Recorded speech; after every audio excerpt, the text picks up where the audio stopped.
speaking of retro gaming goodness, this was a sort of shock, this announcement. It came out of nowhere from Nintendo. So Nintendo is releasing an NES Mini. NES Classic Edition. NES Classic Edition, which is a tiny little reproduction of the outer NES shell. And it's adorable. And what is it? It's basically one of those all-in-one At Games consoles, only it's not being made by At Games. And it's going to include 30 games on it and HDMI hookup, which is going to be great. It comes with one reproduction NES controller.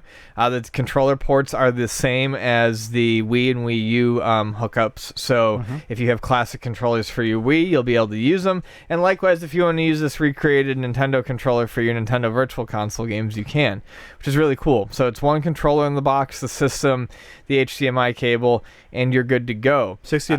$60. Not a move I think a lot of people expected Nintendo to make, especially when you think about how Nintendo prices their Virtual Console games at $5 a piece. With 30 games, you're getting these at $2 a pop. Plus, you're getting the HDMI out on them. I mean, this is...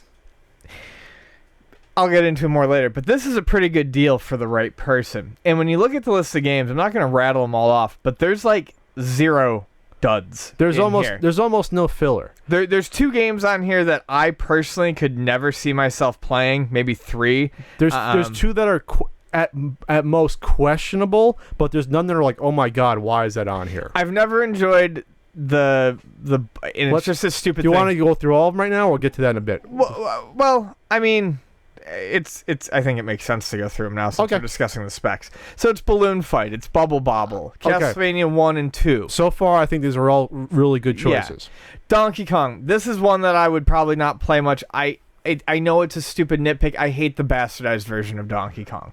I would never play it. My question would be, why not just save a slot and make a Donkey Kong Classics and have both? But maybe they figure, okay, we'll just fill it out. Most people will. The average person, which we'll get to, won't know what the hell Donkey Kong Classics is. They'll know what Donkey Kong Jr. are. Sure.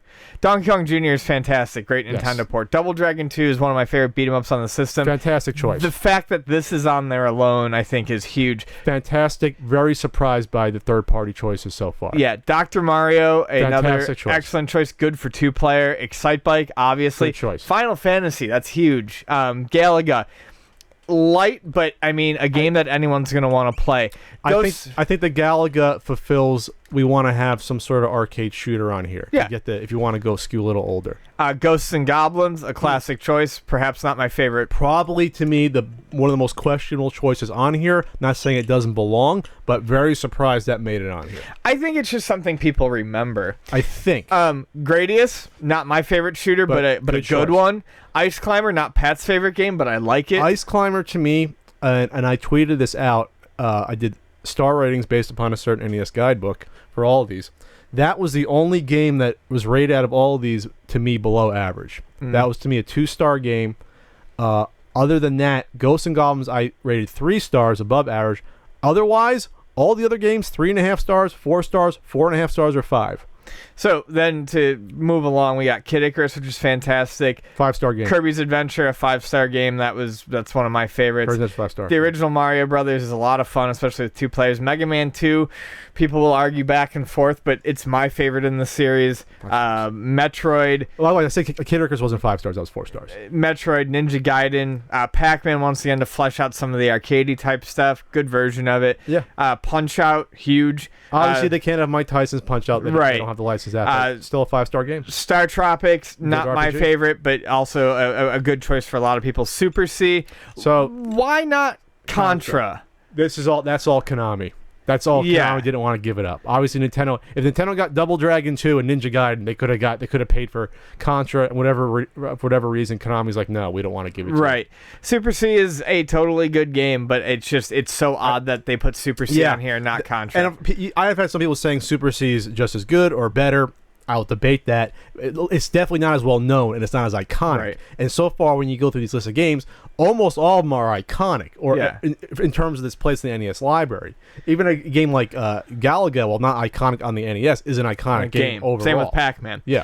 Super Mario Brothers 1 through 3, obviously huge. That's $15 on your Virtual Console right there if you happen to want all of those. 5-star games. Tecmo Bowl. This is one that's I understand why it's Tecmo Bowl, but I find it to be so superseded by so surpassed by Tecmo Super Bowl that I would probably never play this. I think Tecmo Bowl was more played, more common than Tecmo Super Bowl. And when you think of big football game in NES, that's the first one. Obviously, Tecmo Super Bowl is a superior. Tecmo Super Bowl is a perfect game. But Tecmo Bowl, if you had to pick a sports game, you can't go wrong with Tecmo Bowl. I'm actually surprised that Ice Climbers on there are not something like ice hockey. Sure. I'm surprised. Just to round out the sports. Yeah, if I don't count Punch Out as sports. It's more fighting, if you want to go that, or action. Technically it's sports, but whatever. I think if you had to do a second sports game, I would love to see either Blades of Steel on there or ice hockey. That's about it. And then obviously the two Zelda games you gotta have. But I'm just surprised they have both. Yeah. And I'm really surprised they have Castlevania 2. Some people said why not Castlevania 3? Again, Konami. It could be Konami. Maybe they don't want 3 third-party games on there in a row, but they got 2 of them. They probably got a good deal. They probably got a package deal on those 2. And Gradius. And what's the other Konami game on here? Is that the only one? They probably just got a good deal on Super C. So, anyways, not to go on crazy about that. And but you got one Taito game. Yeah, Bubble Bobble. That surprised me too. There's a really good mix of 1 and 2 player games on here. The first thing I did was go, well, is there really a point for the second controller? I'm like, oh, absolutely. Half of these are great. Yeah. Great 2-player games. It also does save states. So save points. So when you get to it, say Castlevania at every level, it'll probably stop and you can continue from there, which is great. So, and by the way, the second controller is going to cost $9.99. That's reasonable. Fantastic. Yeah. You see shitty third-party controllers that come out cost more than that. And these are that's maybe up by Nintendo. At least they're quality control. Sure. They probably figured. I can understand why not putting a second controller in, because they're like, well, some people might not want it. We can make more money, but some people just will use their classic controller anyway, so everyone will win. So it's a fantastic little product. Now, who's it for? That's more my question. I could see this being a huge.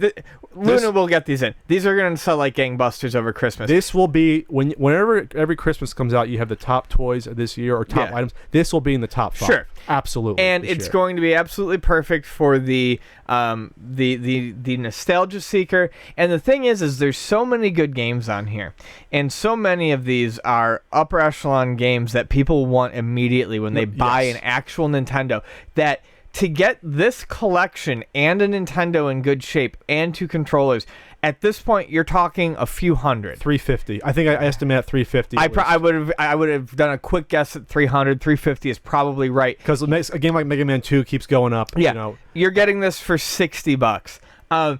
Is this something that I would own? Probably not. Will I? Maybe. Hey, if the packaging's cute enough, I'm gonna buy this. But I mean, I don't need this. I have a flash cart and a Nintendo, which is great, because this is where you had the people in comments when this was announced, and I put up my little Pat the NES Punk little thing. People saying, "Why get this? I can get my Raspberry Pi. Why get this? I have my emulator." This is simple. This is not marketed towards you. No. It's not marketed towards me. It's marketing towards the 99% of the population, 99.9 that doesn't do this. And I'm totally aware of that. I'm just saying, like, that's what I'm getting at. That's the market. That's the market. And yeah, exactly. I don't need it. I have everything that I need, but it's going to fill. Look how many people bought the Atari ones. Yeah, and how many those people, sold like a million and or more. how many people actually gave a shit or found those games to be fun to play? You actually have good stuff on We've had Atari version, we've had ColecoVision, we've had Intellivision, we've had Sega Genesis, correct? Yes. And all of that built-in games, they've been about 40 to 50. Atari's been cheaper or whatever. None of them have been made by first parties. Sega licensed them out. Atari doesn't really exist anymore. They license out. Games made those. This is Nintendo's stamp of approval. I'm not saying these are going to come out of Nintendo's factory, but this is not going to be a shit product. I can just about guarantee you. Sure. Nintendo does not put out shit consoles. This technically counts as a console. And I'll just say this real quick. When people say, well, Pat, you said guys, Nintendo will never make another NES, or they will never make another cartridge console. Yeah. We always said Nintendo's going to make a console if they make money on it. They can't make money on a cartridge console. They make money on software. And anyone who fails to see that distinction is just being a dick for the sake of being a dick. They can produce these for like $10 each. They cannot produce an NES cartridge console for probably less than, like, I don't know, $70, $80 for all the parts and pieces that go into it. They're not going to replicate an NES ever again. No. A cartridge NES, that's not going to happen. Sorry. This is the best you're going to do as an emulation system. Probably the same emulation that you see on the eShop and then the Wii Virtual Console. It's probably the same exact thing. But that's why it's affordable.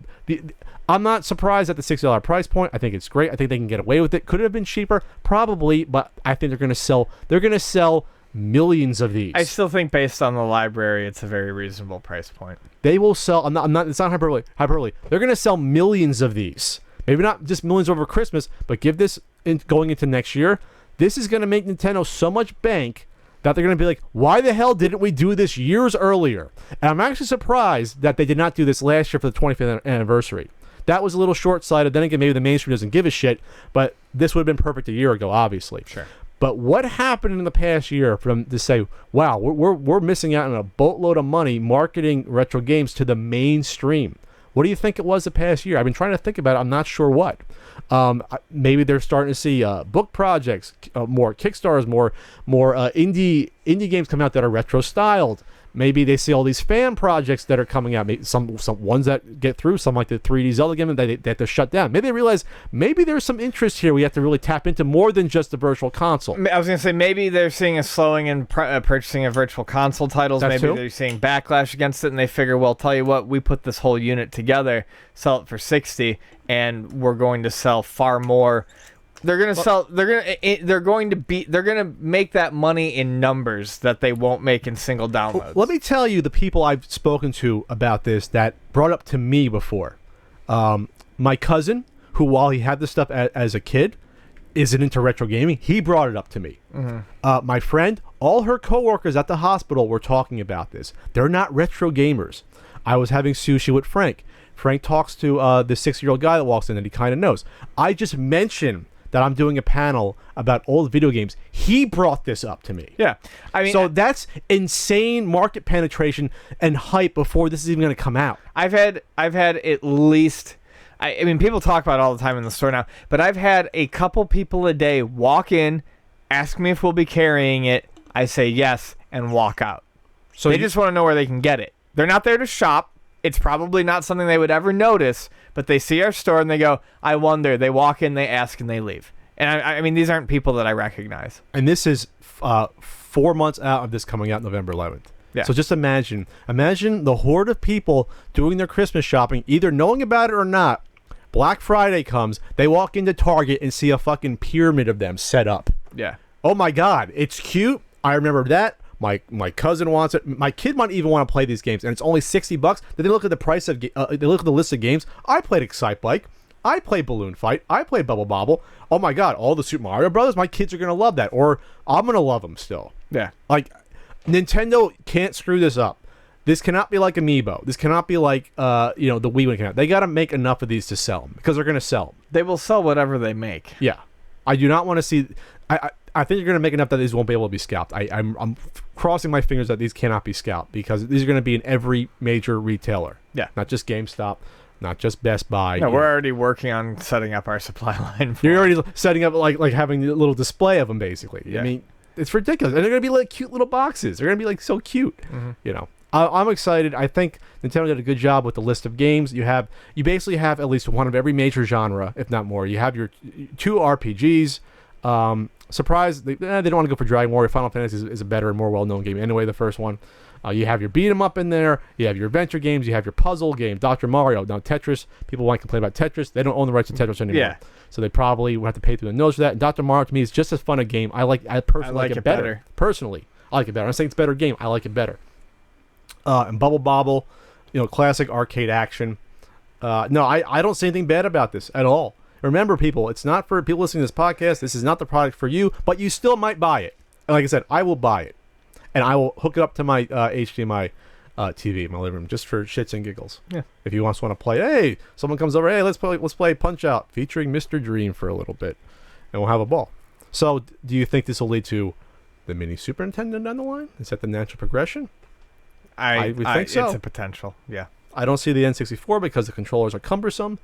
But I could see it definitely happening for the Super Nintendo. Yep. Or maybe even a Game Boy version. That'd be funny. a little Game Boy one you hook up to your TV. Sure.